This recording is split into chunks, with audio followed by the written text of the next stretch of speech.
হরে আজ কৃষ্ণ ছিল বন্ধুরা, একাদশী। সবাই কেমন তো আছেন? কাল ছিল একাদশী। তো কেউ কেউ এর আগের দিনও ছিল। আমরা গতকালকেই একাদশী ছিলাম। তা একাদশীর দিন আমি কিন্তু তেমন কিছু খাই না।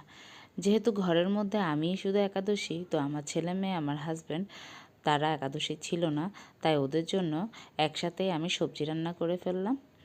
আর সবজিটা অনেক মজা হয়েছে। বিভিন্ন রকমের শীতকালীন সবজি দিয়েই আমি সবজিটা রান্না করেছি, ভালোই লেগেছে। এরপর আমি একটা ফুলকপির বড়া করলাম। তো ফুলকপির বড়াটা করার জন্য আমি সাগুকে প্রথমে সিদ্ধ পানিতে সিদ্ধ করে ফেললাম। তারপর সাগুর পানিতে আমি ফুলকপিটাকে চুবিয়ে জাস্ট তেলের মধ্যে দিয়ে দিলাম।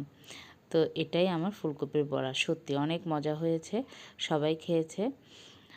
তো এই যে দেখছেন এই মরিচগুলা, এগুলো নাকি ক্যাপসিকাম মরিচ। তো অনেকে বলে আবার ফ্রান্স থেকে এনেছে এই মরিচ, কিন্তু এগুলা ক্যাপসিকাম মরিচ, এগুলোর মধ্যে কোনো ঝালই নেই।